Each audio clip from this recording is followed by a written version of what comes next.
여러분들하고 손해평가사 1차 제3과목 재배학 및 원예작물학을 강의하게 될 손송훈 교수입니다. 여러분들하고 지금부터 손해평가사 강의를 하기 전에 간단하게 알고 있는 내용이지만 OT를 잠깐 하겠습니다. 여기도 보면 손해평가사는요 1차하고 2차로 나누어지죠. 그래서 1차에서는요 보면 과목이 상법, 제2과목은 농업 재보험법이라고 합니다. 제3과목은 재배학 및 원예작물학을 합니다. 그래서 각각 25문항, 25문항, 25문항씩에서 총 75문항이 출제가 되죠. 그 중에서 시간은요 90분 정도 줍니다. 90분은요 1시간 반 정도입니다.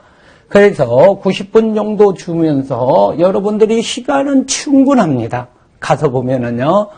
그리고 거기에도 그런데 꽈락이라는 게 있습니다. 각 과목당 꽈락은 보면 25문항이니까 한 문제당 4점이 되겠죠. 그래서 반드시 각 과목당 10문제씩은 꼭 맞춰야 합격을 할 수 있다 이 소리입니다. 그래서 저는 9개를 맞췄는데요. 그러면 한 과목당 그럼 무조건 합격이 안 된다 이 소리입니다. 이것은 반드시 각 과목당 10문제씩을 맞춰야 한답니다. 그리고 평균 해가지고 10문제 이상 맞췄으면은요, 이걸 15문제 맞추고 15문제 골고루 45문제를 맞추면 60점이 나옵니다. 평균. 근데 저는요, 이걸 갖다가 20문제에 맞춰버렸어. 내가 쉬우니까. 그리고 이것도 못 들었다고 이것은 15문제에 맞췄어. 그리고 재배학 및 원예작물학은 내가 좀 어려워. 그래서 10문제만 맞췄어. 그럽니다. 그래도 평균, 꽈락은 넘었잖아요. 그러죠? 꽈락은 넘었으니까 여기에서 평균 해가지고 어떻게 됐나 이 소리죠. 이게 10문제만 맞췄어도 60점 이상이 나온다 이 소리입니다. 그러면은 우리는 시험을 볼 때 100점 만점을 가지고 자격증 시험은 하지 않습니다. 공무원 시험이라든지 이런 회사 경쟁 시험 같은 경우에는요, 우리가 상대방하고 경쟁을 합니다. 그래서 상대방보다 점수가 하나라도 높아야만이 합격을 하기 때문에 그럽니다. 그런데 자격증, 손해평가사 자격증 같은 경우에는요, 누구나 60점 이상만 맞으면은 합격을 시켜준다 이 소리입니다. 그러므로 공부를 하실 때 100점 만점에 목표를 두는 것이 아니라 여러분들이 공부를 하실 때 60점 이상, 꽈락 없이 60점 이상 획득하는데 목표를 두셔야 한다 이 소리죠. 그러면은 내가 좋아하는 과목, 내가 자신 있는 과목은요, 더 열심히 해서 점수를 많이 올려놓으시고, 내가 어렵고 힘들다는 과목은요, 꽈락만 면하시고, 그리고 나서 꽈락 이상에서 최대한 득점을 하신다 이 소리입니다. 예를 들면은 여러분들이 학과시험, 그러니까 절대평가고 상대평가가 있는데, 이것은 손해평가사는 절대평가라는 것을 아셔야 합니다. 운전면허 따보신 분은 아실 겁니다. 운전면허 학과 1차 시험에서 내가 100점 맞으나 아니면은 내가 70점 이상 맞추면 된다 그랬대. 70점 이상 맞추나 똑같이 합격을 시켜주더라 이 소리입니다. 그리고 그러기 때문에 그러면은 이제 여기 봐보세요. 우리가 상법이나 보험법 같은 경우에는 여러분들이 많이 들어보고 또 생소하지 않을 겁니다. 일상생활에서 이렇게 해보았으니까. 그리고 법이라는 것은요, 암기하고 머릿속에 기억을 해갖고 그대로 가서 시험에 답만 하면 되더라 이 소리입니다.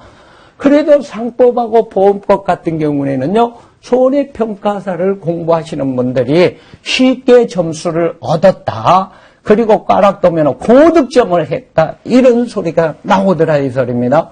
그런데 재배학이나 온해작물학 그래서 보니까는 재배학이라는 거는 작물을 재배하는 학문이다 이 소리입니다. 그것을 글로 풀어놨습니다. 용어도 생소하더라 이 소리입니다. 그리고 또 상황에 따라서 우리가 기초과학을 가지고 있기 때문에 이거 용어라든지 이런 것뿐만 아니라 상황에 따라서 문제가 답이 달라지더라 이 소리입니다. 그래서 그런 부분들을 생각을 해서 공부를 하다 보니까 재배학이 제일 어려워요. 그리고 또 꽈락 나왔어요. 그럽니다. 해를 넣으면 합격률이 60%에서 70% 정도 됩니다. 그러면 합격을 못하신 분들을 대부분 보면 꽈락이 어디서 재배학하고 온해작물학에서 나와서 문제가 돼요. 여러분들 실질적으로 공부를 해보시면 아실 겁니다. 그리고 온해작물도 마찬가지입니다. 그러면은 저는 100점 만점을 하지 마시고 우리가 반드시 열문항은 맞춰내자 이 소리입니다. 그리고 여기는 10문항 이상을 꽈락을 면하고 그리고 우리도 보탬이 되는 15문항 이상은 맞히게 만들어 놓자. 그러면은 여기에다가 하나는 몰라서 하나는 실수해서 그리고 하나는 어쩌다가 그래서 목표를 18문제로 딱 해서 잡아놓으시면은요 우리가 몇 점 갑니다. 72점 수준으로 맞춰서 공부를 하다 보면은요, 다른 부분하고 같이 해서 꽈락은 없다, 이 소리입니다. 그리고 저하고 공부를 하시는 분들은요, 꽈락은요, 상상을 하셔서는 안 될 겁니다. 제가 농학에 30년 이상을 이렇게 강의를 하고 전국에 돌아다니는데, 정말 그렇습니다. 어렵습니다. 그러면은 처음부터 어렵다고 그렇게 말씀을 하시면 되겠습니까? 그럽니다. 그런데 저하고 공부하시면은요, 필요한 부분만 기억을 하시면 반복학습을 하시고 하시면은요, 어렵지 않을 겁니다. 자, 그러면은 이제 OT는요, 이렇게 간단하게 마치고요. 여러분들이 이제 OT는 이제 간단하게 마치도록 하시고요. 그리고 여러분들이 이제 재배학 제3과목 재배학 및 온해작물학 본격적으로 들어가도록 합니다. 그러면은 거기에도 제1장을 보니까는요, 1장에 재배의 기온과 현황이라고 나와 있습니다. 그러면은 재배의 기온과 발달이라는 게 또 재배란 뭐냐 이 소리입니다. 사람이 경지를 활용해 작물을 길러 수확하여 마지막 재배에 작물을 재배하는 모든 목적은 소득이더라 이 소리입니다. 뭐라고요? 우리가 여기에서 마지막은요, 우리가 소득이 뭐니 해도 돈을 벌기 위해서 하는 거라 이 소리죠.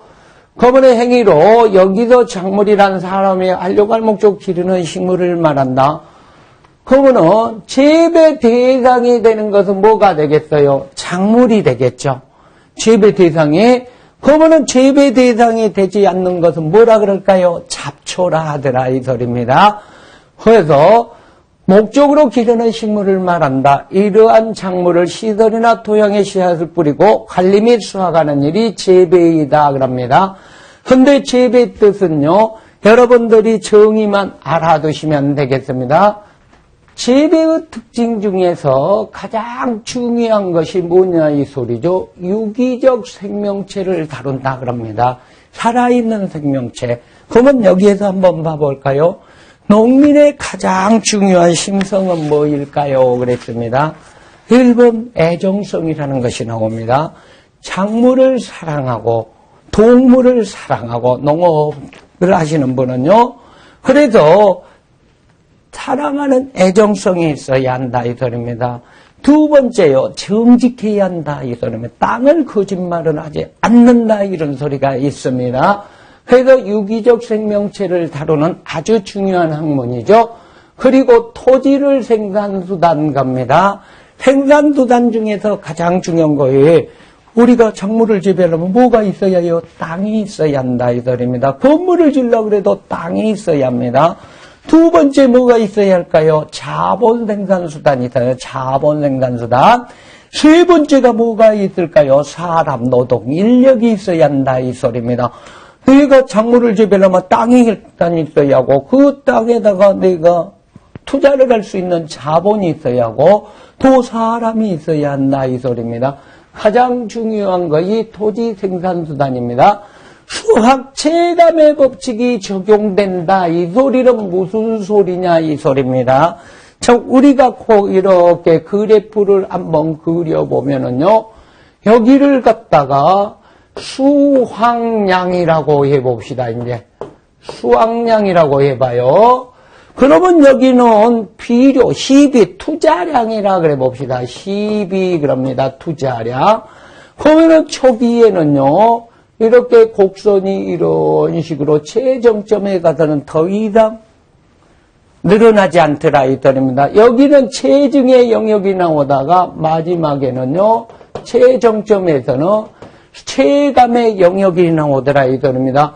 그러면은 체증의 영역이 나온다고 생각을 해보세요. 어떤 사람이 가장 농사를 잘 지을까요? 돈 많은 사람이잖아요. 사과나무 하나를 심어놓고 또는 우리가 벼 한 포기만 심어놓고 거기다가 비료를 돈대로 많이 넣은 사람은 많이 수확이 되겠죠. 우리는 수확 체증의 법칙이 아니라 어느 한도까지 하다가 비료를 과다 사용을 하더라도 더 이상 수확량이 늘어나지 않고 오히려 최정점에 되는 수확량이 감소한다는 법칙이 수확 체감의 법칙입니다. 그러면 자연의 영향을 크게 받으며 그럽니다. 자연의 영향, 농사는 누가 지어준다? 하늘이 지어준다는 말이 있습니다. 그래도 여러분이 기상재해라는 것이 있죠. 그 기상재해가 없었을 때 농사가 잘 된다 이 소리입니다. 생산 조절이 자유롭지 못하다 이 소리는요. 우리가 만약에 공산품 같은 경우는 지우개를 내일 아침 10시까지 100개를 납품해 주세요. 그러면은요, 오늘 저녁에 작업을 해서도 100개를 바로 찍어서 그렇게 만들어서 공급을 할 수 있더라 이 소리입니다. 그런데 농작물은요, 어떤 식물 같은 경우에 작물은요, 파종부터 시작해서 목적하는 수확물을 얻기까지 일정한 기간이 필요하더라 이 소리입니다. 그리고 생산량이요, 과다 생산할 수도 있고 또는 어떤 죄에 의해서 부족해질 수 있다 이 소리입니다. 그래도 올해 김장 같은 그런 것도 마찬가지고 다 김장 무 배추 어쩔 때는 금치가 됐다 이런 소리도 나서 생산 조절이 자유롭지 못하고 분업적으로 생산하기 어렵다. 이 소리는 뭘까요? 우리가 공산품을 생산을 했을 때 만약에 자동차라고 생각을 해보세요. 자동차를 바퀴만 조립을 하는 사람이 있습니다. 그러면 그 사람은 바퀴만 조립을 하면 되고 어떤 분은 핸들만 조립을 하는 사람이 있고 어떤 분은 일부만 조립을 하는 사람이 있습니다. 그러면은 그렇게 해서 분업적으로 하나를 마칠 수 있는데 농업은요, 내가 농가리만 하고 또 어떤 사람은 이약만 하고 어떤 사람은 비료만 주고 어떤 사람은 탈곡 수확만 한다. 이런 소리죠. 그렇게 분업적으로 생산을 할 수가 없더라 이 소리입니다. 어렵다 이 소리입니다. 한 사람이 논도 갈고 모도 심고 비료도 살포하고 그리고 수확 작업도 해야 한다 이 소리입니다. 그리고 자본회전이 느리더라 이 소리입니다. 노동 수요가 연중불변한 농한기가 있더라 이 소리입니다. 재배 결과 얻어지는 농산물의 변질이 쉽고 가격 변동도 심하더라 이 소리입니다. 그러면 부피가 크더라 이 소리죠. 그리고 수확한 당시에 수분 함량이 많더라. 그러니까 가격에 비해 중량이 또는 용적이 크기 부피가 많아 수송비가 많이 소요되더라. 생산이 소규모이고 분산적이기 때문에 유통과정에서 중간상인의 역할이 크더라. 중간상인이요, 징집을 해준다 이 소리입니다. 저기 가서 저기는 배추가 많이 나오는 거, 무가 많이 나오는 거, 또는 마늘이 많이 나오는 거 이런 곳에서 중간상인들이 수집을 해가지고 전국적으로 공급을 하는 역할을 하더라 이 소리입니다. 소비면에서 농산물은 공산물에 비하여 수요 탄력성이 작고 그럽니다. 그리고 공급 탄력성도 작더라 이 소리입니다. 그러면 다음중 재배의 특징에 대한 설명이다. 옳지 않는 것 해가지고 한 문제가 나올 수 있으니까 여러분들이 봐두셔야 하는 부분이더라 이 소리입니다. 이제 그러면은 여러분들이 소비면에서 공산물의 수요 탄력성이라고 한번 봐볼까요? 그러면은 우리가 수요 공급의 탄력성을 우리가 그래프로 그려보면은요, 이런 그래프가 나오죠. 가격이 올라가면 공급이, 그래서 이걸 수요 공급 탄력성이라 그럽니다. 수요하고 공급에 대한 가격에 대한 탄력성. 그러면은 이것이 공산품에 같은 경우는 굉장히 민감하게 반응하지만 농산물은요, 그 반응을 알 수가 없더라 이 소리입니다. 그래서 재배의 특징에서 한 문제 정도 나올 수 있으니까 이 특징을 봐두고 그러면 다음 중 재배의 특징에 대한 설명으로 그럽니다. 설명으로 요렇게 나오겠죠. EX 그럽니다. 옳지 않는 것. 여러분들이 한 문제는 봐두셔야 할 부분입니다. 두 번째 이제 여기에서 보면은요, 이제 우리가 작물의 개념적으로 넘어가 볼까요? 이제 작물의 개념적으로 보면은요, 여기도 한 문제가 나옵니다. 자, 작물의 개념을 보면 작물은 식물 중에서 지구상에 많은 식물이 있습니다. 사람이 식량이나 생활에 필요한 재료로 이용할 가치가 있어야 한다 이 소리입니다. 뭐라고? 이용성이 있어야 한다 이 소리입니다. 즉 인간이 이용할 목적으로 재배하는 식물입니다. 그러면 인간이 재배 대상이 되는 것은 작물 그러죠. 인간의 재배 대상이 되지 않는 것을 뭐라 한다? 잡초를 한다 이 소리입니다. 그래서 잡초하고 작물의 뜻이 구분이 되고 있잖아요.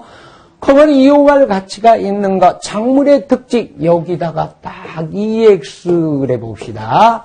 작물의 특징으로 그럽니다. 또 옳지 않는 것, 옳은 것 그러겠죠. 작물은 이용성과 경제성이 높아서 그럽니다. 다른 식물에 비해서. 그러면 이용성이라는 것은요, 주식이나 보조식량으로 이용하면은요, 식용작물 그럽니다. 그리고 상품의 원료로 이용하면 경제성이 높아서 상품의 원료로 이용하면은요, 공해작물 그럽니다. 사람의 재배 대상에 되어 있는 식물로 정의한다 그랬습니다. 그러면 작물의 특징 중에서 가장 중요한 것은요, 이용성과 경제성입니다. 이게 또 중요하니까 봐두시고요. 여러분들이 두 번째로 넘어가 봅시다. 여기에서 보면 두 번째로 작물은 이용 부위가 재배 목적으로 특수한 일종의 기형식물 여기다가 딱 밑줄 해주십시오. 일종의 기형식물. 예를 들면은요, 일종의 기형식물이라면은요, 조라는 우리가 식량작물이 있습니다. 좁쌀이라 그러죠. 그거의 원종은 뭐냐 이 소리입니다. 강아지풀이라고 합니다. 강아지풀. 그러면은 우리가 필요한 부분만을 갖다가 키워버렸다 이 소리입니다. 그래서 피방 같은 경우 고추가 원종이 되겠죠. 그리고 돌콩, 새콩이라는 것도 우리가 재배하는 콩으로 발달합니다. 크기가 커졌다든가 우리가 필요한 부분, 이용할 수 있는 부분, 경제성이 높은 부분만을 발달시켜서 일종의 기형식물이다 이 소리입니다. 작물은 야생식물에 여기다 딱 별표한 생존 경쟁에 강한 것이 아니라 약함으로 그럽니다. 잘 가꾸고 보살펴주는 그 작업이 뭐다? 관리 작업이 재배 관리더라 이 소리입니다. 그래도 자, 틀린 답으로 해서 가장 잘 나오면 작물은 야생식물에 비하여 생존경에 강하여 잘 가꾸고 보살펴준다. 틀린 답으로 나옵니다. 기억하십시오. 작물은 인간이 잘 가꾸고 보살펴줍니다. 그러니까 인간한테 물료를 제공을 해주겠죠. 그래서 상호 무슨 관계? 공생관계를 유지하고 있다. 여러분들이 기억하셔야 할 겁니다. 이제 그리고 작물을 재배하는 이제 목적으로 넘어가 봅니다. 이제 작물을 재배하는 목적으로 넘어가 봅시다. 이제 작물을 재배하는 목적은 제일 처음에 뭐가요? 뭐니 해도 뭡니까? 소득이더라 이 소리입니다. 뭐라고요? 뭐니 해도 소득입니다. 소득. 그러면은 이 소득을 올리기 위해서 우리는 봐봅시다. 주로 작물이 용도에 따라서 우리가 분류가 됩니다. 식용작물이라는 것이 있습니다. 주식이나 보조식량 그럽니다. 그리고 여기에서 여러 가지 인간에 필요한 재료를 생산할 원료 목적으로 하는 것을 공해작물이라는 것이 있더라 이 소리입니다. 그래서 목적을 주로 가축의 먹이로 이용하면 사료작물이 되겠죠. 푸른 상태로 베어서 토양의 공과 토양 비옥도를 높이기 위해서 그럽니다. 풋걸음이랍니다. 녹비작물이라고 합니다. 그리고 보조식품, 간식, 부식 등과 정저순환을 목적으로 하는 온해작물도 있더라 이 소리입니다. 그러면은 우리가 과일 그럽니다. 과수 그럽니다. 그리고 채소 그럽니다. 그랬을 때는 간식이나 부식, 보조식품이더라 이 소리입니다. 그러면은 여기에서 보면은 이제 작물 그럽니다. 작물을 재배하는 사람은 그 생산물을 통하여 뭐니 해도 무엇을 올려야 할 수 있다? 수익을 올려야 하더라 이 소리입니다. 그래서 수익은 결국은 소득을 말하는 거죠. 그러면은 소득은요, 총 수익에 대해서 뭐를 빼는 거다? 비용을 갖다가 공제하는 것이다 이 소리죠. 그래서 그러면은 결국은요, 수량을 가장 많게 해야 한다 이 소리입니다. 그러고 나서 생산비를 절감을 해야 한다 이 소리죠. 그래서 여기서 봐봅시다. EX 하나 딱 나옵니다. 여기서 수량을 구성하는 3요소라고 나옵니다. 그러면은 수량을요 삼각형 면적이라고 봤을 때 첫 번째 유전성이 높은 우수한 품종이더라 이 소리입니다. 그러면은 유전성으로 나올 수 있고 품종이 이렇게 과거에는요 쌀을 갖다가 우리가 1000제곱미터당 300평이라 그러죠. 1000제곱미터당 쌀을 과거에는요 한 말밖에 못 먹었더라 이 소리입니다. 그래서 한마지기 그런 소리입니다. 그리고 또 그런데 최근에는요 5가마니를 먹더라 이 소리입니다. 그 정도로 해서 품종 개량이 첫 번째 50% 정도 가장 큰 역할을 합니다. 두 번째 그럽니다. 두 번째는요 여기에도 체적 환경, 작물에 알맞은 체적 환경성이 있어야 한다 이 소리입니다. 세 번째 재배 기술이 알맞은 재배 기술이 적용되더라 이 소리입니다. 다음 중 수량을 구성하는 수량을 극대화하기 위한 3요인에 해당되지 않는 것은 겁니다. 그러면은 수량은 그랬죠. 이 세 가지 3요소의 삼각형 면적으로 표시할 수 있다 이 소리입니다. 삼각형 면적은 그럽니다. 이제 여기에서 보면 우리가 삼각형 면적을 한번 봐보세요. 수량 그랬죠. 방금 1번 유전성 그랬죠. 여기에서 1번 뭐라 그랬어요? 유전성 그랬죠. 두 번째가 그랬습니다. 여기 환경성 그랬죠. 세 번째가 재배 기술 그랬죠. 요건 3요소죠. 그리고 이게 수량이 삼각형의 면적 그러더라 이 소리입니다. 오케이. 그래서 이게 수량 삼각형의 구성 요인에 해당되지 않는 것, 이게 EX로 한 문제 기억을 하여 주셔야 할 부분입니다. 그러면 이제 여러분들이 또 봐봅시다. 그러면 이제 삼각형의 면적이 최대로 되려면 겁니다. 이게 균형을 이루어야 한다. 그래서 정삼각형이어야 한다. 이 소리입니다. 이등변 삼각형은 안 되더라. 이 소리입니다. 그러면 이 중에서 하나라도 부족하면 그 하나가 수량을 적게 만드는 제한 요인에 해당하더라. 그래서 무슨 요인설이 제한 요인설이 적용된다 그럽니다. 제한 요인설 그럽니다. 아무리 두 가지 조건이 좋아도 한 가지 조건이 불량하면 그거에 의해서 수량이 낮아진다는 설을 말하더라 이 설입니다. 제한 요인설 기억하시고요. 그리고 이제 여기에서 재배 기온과 발달이 나옵니다. 이제 재배 기온과 발달에서 농경지역 발상지라고 나옵니다. 그러면 우리 인류가 농사를 어디서 제일 먼저 시작했냐 이 소리입니다. 그래서 금강유역설 해가고 강돌이라는 사람이 나옵니다. 강돌의 겁니다. 강돌. 금강유역설을 주장한 학자는 누구일까요? 그러면 강돌 기억하십시오. 금강유역을 주변으로 물을 얻기 쉽기 때문에 농사를 짓더라 이 소리입니다. 그 농사를 지어서 문명이 나오죠. 우리가 메소포타미아 문명을 합니다. 유프라테스 강과 티그리스 강 갑니다. 지금 현재 이란, 이라크 그럽니다. 그 부근에 있는 초승달 모양의 강이 있습니다. 거기에서 제일 처음에 키리, 보리, 밀 등을 재배했다. 그리고 나일강에서는요, 뭐가 나왔다? 이집트 문명이 나왔죠. 벼 그랬죠. 인도에서는요, 인더스강 유역에서 표, 중국은요, 황하강 유역에서 표가 나왔다는 설이더라, 이 소리입니다. 그리고 이제, 데가일이라는 사람이 뭣도 했더라, 이 소리입니다. 이제 해안지대설도 여러분들이 나왔더라, 이 소리입니다. 해안지대, 그랬죠?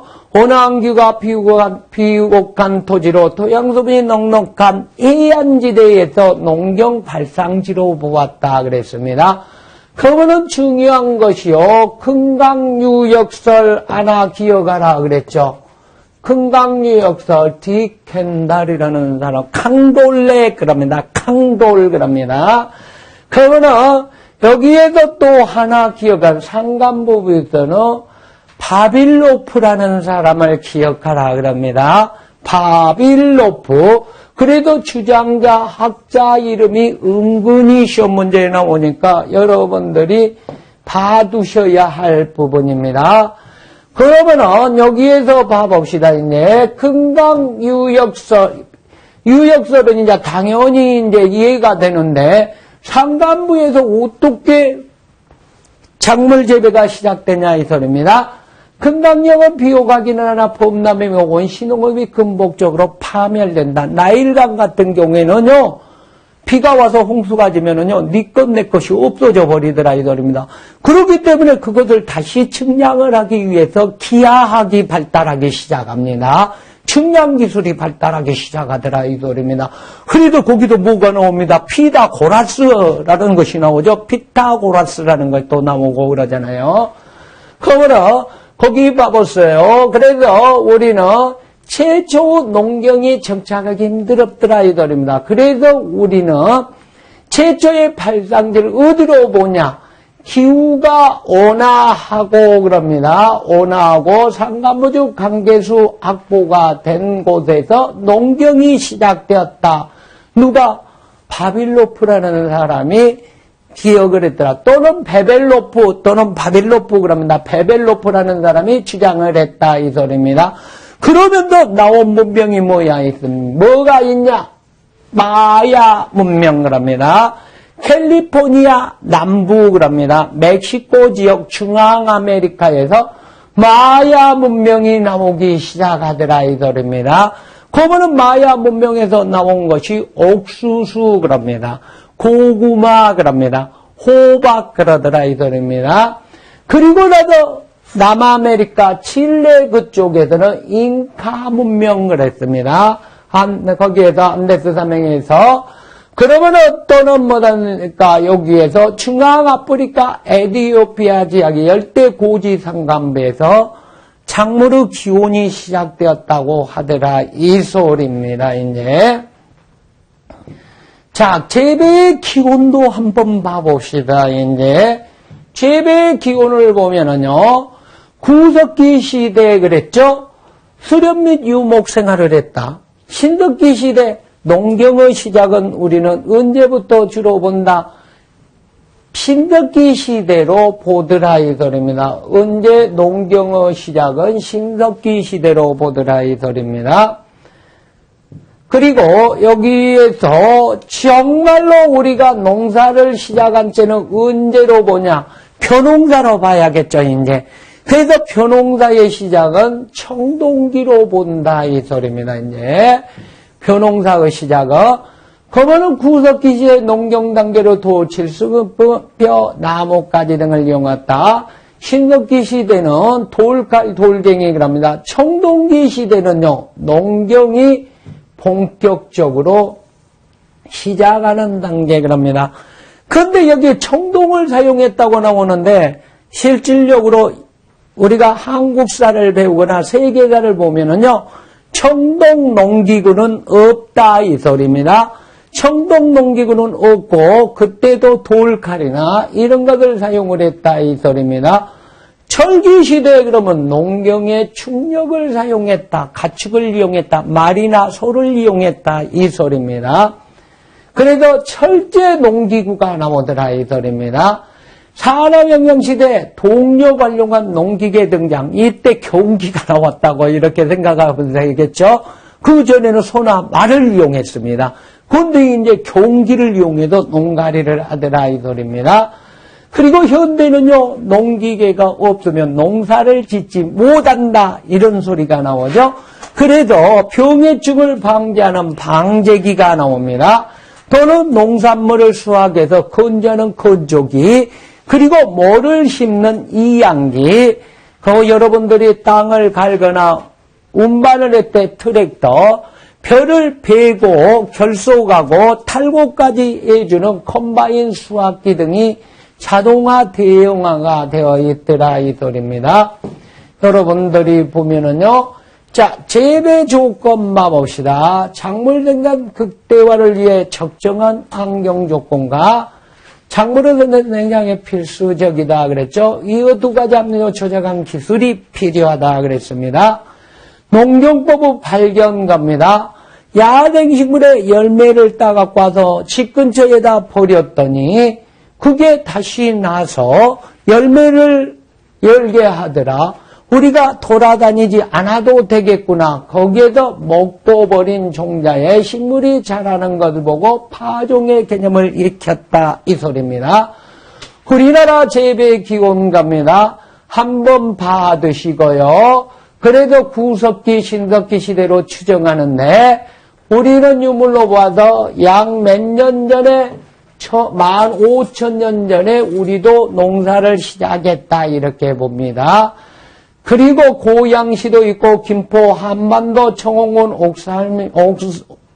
옥산면 소놀이도 있고 그럽니다.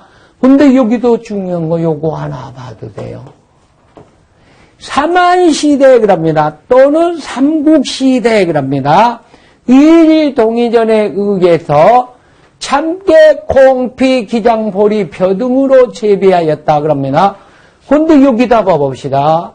혹시 삼국시대에 우리나라 재배한 5곡 5가지 중요한 곡식이 있습니다. 그랬을 때는요, 참깨, 콩피, 기장, 보리, 벼로 대잡아만 됩니다. 첫 번째, 그럽시다. 미곡이라 그럽시다. 미곡은 당연히 뭐가 돼? 벼가 되겠죠. 그 다음에 맷곡이라 그래 봅시다. 잡곡 그럽니다. 맷곡은 보리가 되겠지요. 그러면은 두곡 그래 봅시다. 자, 여기다 씁니다. 두곡은요, 콩이나 팥이 되겠죠. 팥 중에 하나가 되겠죠. 그러면은 잡곡이 있더라 이 소리입니다. 잡곡은요, 두 가지를 씁니다. 옥수수는 없었습니다. 그때 당시에 조가 있었더라 이 소리입니다. 그리고 피가 있었더라 이 소리입니다. 그러면은 우리는 오곡은요, 벼, 보리, 콩, 조, 피 또는 기장이라고 합니다. 그러면은 삼국시기에 중요한 우리나라 오곡에 해당되지 않는 것은 옥수수 있어요, 없어요? 옥수수 없었습니다. 수수 있어요, 없어요? 수수 없습니다. 가면은 밀 있어요, 없어요? 밀 없습니다. 그래도 다음 주 삼국 삼한시대 때 우리나라 중요한 오곡에 해당되지 않는 것을 내갖고 이렇게 해서 EX가 하나 나오니까 머릿속에 기억하셔야 할 거라 이 소리입니다.